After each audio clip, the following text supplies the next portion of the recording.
Pessoal, estamos de volta com mais Conexão Unipam e agora tem dica cultural para vocês. Nós estamos recebendo aqui a Laís da Lariva, que é aluna do 3º período de Publicidade e Propaganda. Tudo bem com você, Laís? Seja bem-vinda. Tudo, obrigada pelo convite, é muito bom estar aqui. Eu que estou achando ótimo, principalmente porque a gente vai falar, gente, de uma coisa muito legal, que é uma obra-prima, né? O seu filhinho, né, Laís? Conta pra gente. O Sonho de Nick, que é um HQ super legal que a Laís produziu. E a gente vai contar um pouquinho dessa história, de como foi toda a criação disso. Mata a nossa curiosidade, Laís. O que é o Sonho de Nick? Bom, é a minha primeira história em quadrinho que eu tive coragem de fazer, porque eu fiquei muitos anos querendo fazer um quadrinho, mas eu achava que eu não tinha experiência o suficiente e realmente eu não tinha.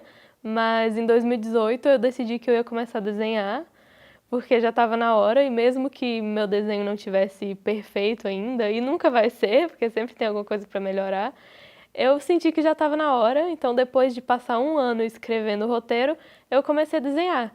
E o resultado foi esse aqui, que é uma história em 5 capítulos. Ela é de fantasia com romance e é uma história simples e leve, apesar de eu ter demorado muito tempo para fazer, ela é bem simples mesmo.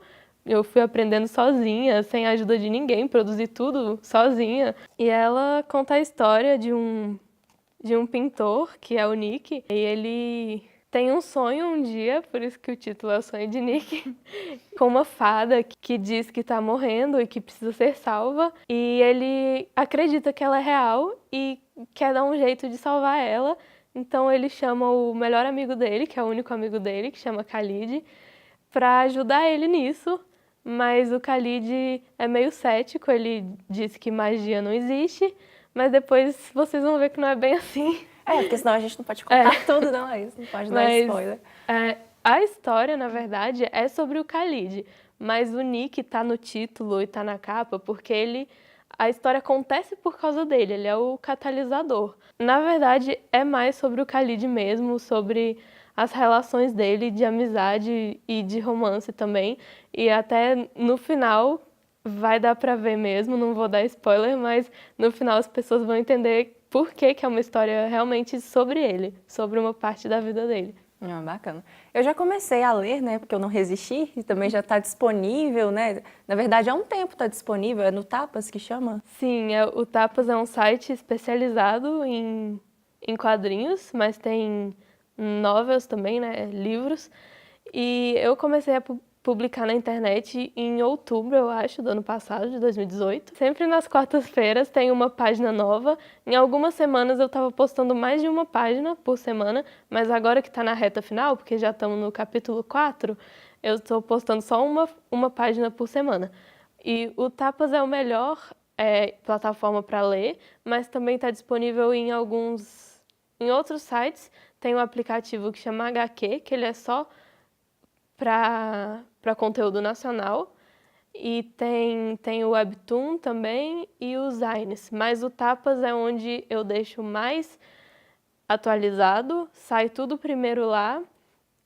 E Bom que você já posta tudo nas redes sociais também, né, para o pessoal ir acompanhando. Sim, eu também sempre anuncio no Instagram, no Facebook. Tem o Instagram próprio do Sonho de Nick, que é @sonhodenick, sem o O. E tem o meu também, que eu posto as novidades. E tem a minha página do Facebook, que chama Lala Dalla. Que é como ela se apresenta, né, gente? Lala Dalla, que é muito bonito, por sinal. E me conta, a gente sabe que você contou aí que só tomou coragem, né, para começar a desenhar, para começar a produzir mesmo, de fato, essa obra há pouco tempo. Mas essa história já existe há um tempo, né? Pelo menos o rascunho, a ideia inicial dessa história. Como que foi isso? Inclusive muito novinha. Sim. Bom, quando eu estava no ensino fundamental, tinha aula de produção de texto, que inclusive eu adorava, porque eu sempre tinha umas ideias que o pessoal até achava meio estranha, mas era muito divertido, era o que eu mais gostava de fazer. Aí numa delas a gente precisava fazer uma peça, e a ideia que eu tive, pensando assim, se a gente fosse produzir, não ia ter tantos atores assim, foi O Sonho de Nick. Quem lê, dá pra ver, tem poucos personagens principais. É o Nick, o Khalid, a feiticeira e a fada. o coração da história. Então eu já fiz pensando em ter poucos personagens e numa estrutura mais simples, porque eu nunca tinha nem escrito nada, mas acabou que eu não concluí como uma peça, eu escrevi só a primeira cena e ficou guardado. E depois, desde que eu comecei a escrever, eu sabia que eu queria aproveitar ela algum dia. Não sabia ainda que ia ser como quadrinho. Até tentei reescrever como peça, depois como prosa, mas uns anos seguintes, lá para 2015, 2016, eu comecei a fazer em quadrinhos, mas também essas versões não foram para frente e eu fazia direto, sem ter um roteiro, storyboard, como a gente chama, antes. Mas aí em 2017 eu falei, não, é mais fácil se eu escrever o roteiro primeiro. Aí eu escrevi todo o roteiro para só depois desenhar. Legal. E você estava me contando que há muito tempo também você desenha, né? Desde que você se entende por gente. E acaba que foi por isso que até você resolveu fazer o quadrinho, né? Explorar essa sua habilidade de desenhar. E assim, algo que eu achei muito legal é que logo no início do livro, você já apresenta um mundo inteiro que você montou e idealizou, né? Sim. Como que foi isso? Isso também já tem um tempo? Ou foi quando você foi escrever esse livro? Não, isso faz muito tempo, assim, e é uma coisa muito natural para mim, que desde que eu tenho uns 5, até menos anos, eu tenho esse planeta, que tem aqui o mapa na primeira página, e chama Brixnolf. Desde de muito tempo, assim, eu nem entendi o que eu estava fazendo, mas eu já tinha esse mundo e já tinha inúmeros personagens nele. Inclusive, os personagens do Sonho de Nick, eles são relativamente novos. Mesmo eu tendo tido a ideia em 2014, eles são muito novos perto de outros personagens que eu já tenho há muito mais tempo e que eu quero explorar em futuros trabalhos. E uma coisa também é que, por causa disso, todas as histórias estão conectadas, mesmo que pareçam distantes, elas sempre vão ter algo em comum. Por exemplo, sempre vai ter o dono de uma loja que é primo do rei de algum outro país, que não tem nada a ver, mas tem uma ligação. E a Letícia, que é a feiticeira dessa história, ela sempre aparece em todas as minhas histórias. Algumas ela tem o papel mais importante, igual essa aqui ela está sempre presente. Mas tem outras que ela só aparece lá e não tem muita importância. Em muitas ela ajuda o protagonista de alguma forma, porque por causa dos poderes dela, que vocês vão ver. Então tá sempre tudo conectado. Legal. E, assim, pra mim, eu acho difícil e louvável montar tantos personagens. Mas pra você é assim, algo natural? Como que é o processo de criação de um personagem? Você chegar lá e falar, pronto, essa aqui vai ser minha feiticeira, esse aqui vai ser o Nick. Como que você desenvolve isso? Bom, criar personagem em si não é uma coisa muito fácil. Mas pra mim, como eu já criava há muitos anos, era uma coisa natural. Eu nunca tive um prazo ou alguma obrigação. Eu criava por criar, então ao longo dos anos eu fui montando a personalidade de cada um. Mas esses aqui, né, como eu quis fazer uma história já fechada, eu tive que ir forçando a definir certos traços.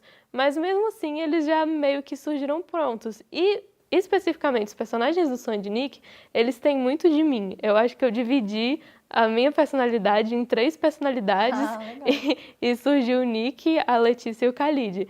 Porque, assim, eles realmente são uma parte de mim e eu não percebi isso quando eu criei eles. Eu só percebi isso depois. Porque o Nick, ele é muito quem eu era naquela época de escola, que é aquela parte mais artística e muito solitária. E a Letícia já é aquela parte mais doida, que faz as pessoas rirem, que é muito divertida. E o Khalid é uma parte mais romântica, mais desastrada, assim, em relação às outras pessoas, os relacionamentos. Ele se apega fácil, conhece todo mundo, né? Ele é Quem, aquela pessoa mais da night. E assim, a gente sabe também que escrever HQ no Brasil, né, assim, não tem muito incentivo. A gente estava falando agora há pouco que às vezes até a pessoa te faz desistir do sonho, né? Fala assim, nossa, é difícil pra caramba. Por que você topou e, assim, teve alguém que te ajudou? Foi tudo esforço próprio? Como que foi? Realmente não tem incentivo nenhum e ninguém me ajudou. Eu tive que decidir isso por conta própria, porque existe o desincentivo, né? Eu percebi que não tinha mais nada que eu gostaria de fazer, que era isso que eu gostava e que era o que eu mais gostava de fazer e que também eu não podia deixar todos os meus personagens só na minha mente, que eu ia enlouquecer, eu tinha que colocar no papel e a forma de colocar que mais dá certo para mim é o quadrinho. Então, mesmo passando por todas as dificuldades que eu sei que eu vou passar, eu não quero parar nunca de fazer meus quadrinhos. Não pare, porque são ótimos. Eu tô apaixonada, eu quero terminar de ler, porque não tá tudo disponível, né, lá no Tapas. Mas agora nós temos, então, a versão impressa que a pessoa pode adquirir como, Laís?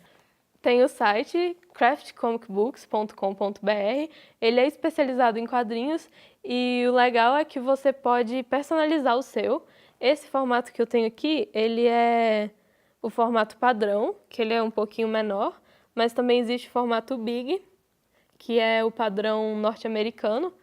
E você também escolhe até o tipo de tinta e o tipo de papel. Esse aqui é o papel branco, mas também tem o papel reciclado e tem a impressão a laser ou a tinta. Então você personaliza tudo e recebe na sua casa e é isso.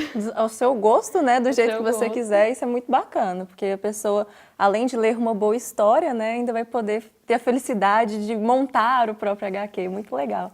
Laís, eu adorei sua participação, adorei a dica, né, e eu espero que o pessoal de casa também goste. Valeu pela sua presença. Eu que agradeço. Então, valeu, Laís. Pessoal, essa é a nossa dica de hoje. Eu espero que vocês tenham curtido tanto a dica quanto o nosso programa. Hoje eu fico por aqui. Um abraço bem apertado e até o próximo Conexão Unipan.